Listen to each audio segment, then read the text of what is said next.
Number 1 example. Find the first 5 terms of the sequence given the nth term. Sa example na to, ang ating nth term or equation ay a sub n is equal to 4n minus 3. Ibig sabihin, 4 times n minus 3.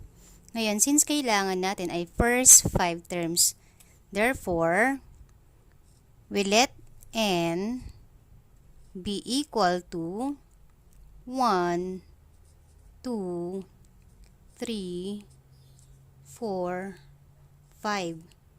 Since n refers to the number of terms. Ngayon, let's start with a sub 1 or first term.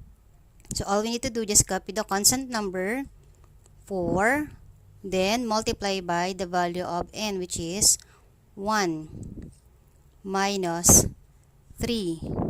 So gagawin natin, multiply muna. 4 times 1 ay 4 minus 3. 4 minus 3 is 1. So ang first term natin ay 1. Next, a sub 2. A sub 2 is equal to 4, the constant number, times the value of n, which is 2 minus 3. Again, multiply first. 4 times 2 ay 8 minus 3. So, 8 minus 3 ay 5. Next, for a sub 3 or third term, ganun pa rin. 4 times the value of n, 3 minus 3. Simplify. 4 times 3, 12 minus 3. So 12 minus 3 is 9. Next, for the fourth term or a sub 4, yan ay 4 times the value of n, 4, so just substitute, minus 3. 4 times 4, 16, minus 3. So 16 minus 3 is 13. A sub 5 or the fifth term, this is equal to 4 times n, which is 5, minus 3. So 4 times 5 is 20 minus 3. Now, 20 minus 3 is 17. The first 5 terms are 1, 5, 9, 13, and 17. Actually, this is an example of arithmetic sequence with a common difference of 4. Next, number 2, find the first 4 terms of the sequence given the nth term. Again, ang hinahanap ay first 4 terms. We let n equal to 1, 2, 3, and 4. Now, the given nth term here is a sub n is equal to 5 raised to n. N is an exponent. Exponent tells how many times you're going to multiply the base by itself. Ang base natin dito ay 5. Now, to find the first term, so let n equal to 1. So that is 5. Then just change n by 1. So 5 raised to 1. 5 raised to 1 is 5. Next, the second term is a sub 2. Again, just copy 5. Then our n is equal to 2. Now, 5 raised to 2 doesn't mean 5 times 2. 5 raised to 2 means 5 times 5.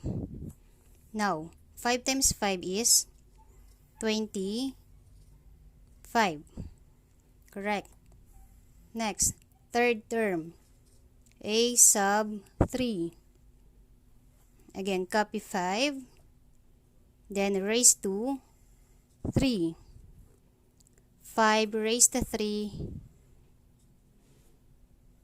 means 5 times 5 times 5. Multiply 5 by itself 3 times. So 5 times 5, 25 times 5 is 125. Very good. Then the last term is a sub 4. So 5 raised to 4, okay? 5 times 5 times 5 times 5. Multiplying 5 by itself, how many times? 4. So 5 times 5, 25 times 5, 125 times 5 is 625. Therefore, the first 4 terms given the nth term a sub n is equal to 5 raised to n are 5, 25, 125, and 625. Number 3, find the first 4 terms of the sequence given the nth term. Ang nth term natin ay a sub n is equal to negative 7 times n. So yung n ay literal coefficient ng negative 7. Now, para makuha yung first 4 terms, gaya ng sa number 2, we let n be equal to 1, 2, 3, 4. Para makuha yung a sub 1, so a sub 1 for the first term, so just copy negative 7, then multiply it by the value of n, which is 1. Ngayon, when multiplying integers with unlike signs, their product is negative. So, negative 7 times 1 ay negative 7. So, ang first term natin ay negative 7. Ngayon, paano naman yung a sub 2 or second term? So, gaya ng a sub 1, just copy the constant number negative 7. Then, substitute the value of n, which is 2. Multiply. Negative 7 times 2 is negative 14.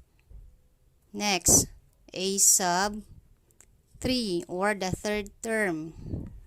So, negative 7 times the value of n, 3. Yan ay negative 7 times 3 ay negative 21.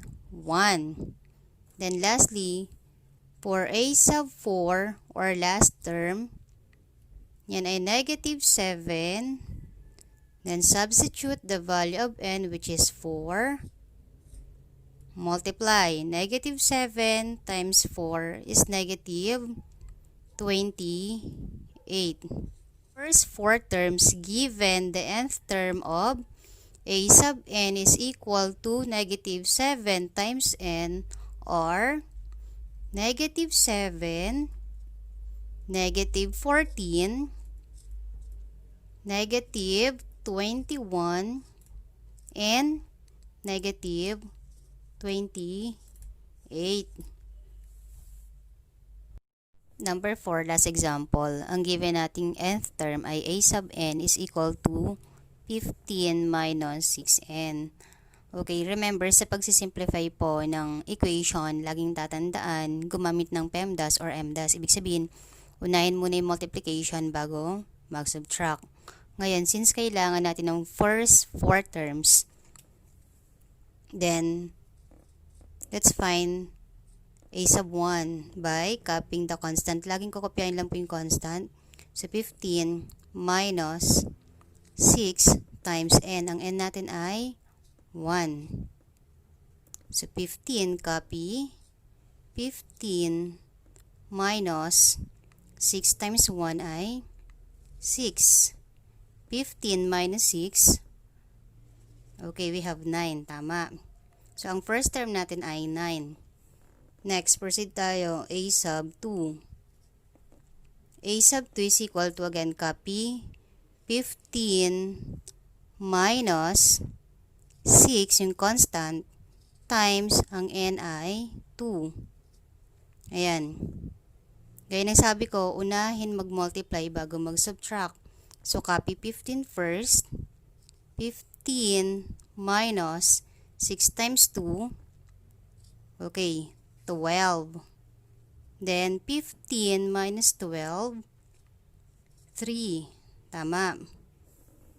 Third, A sub 3. So, 15 minus 6 times 3. Yan. Copy 15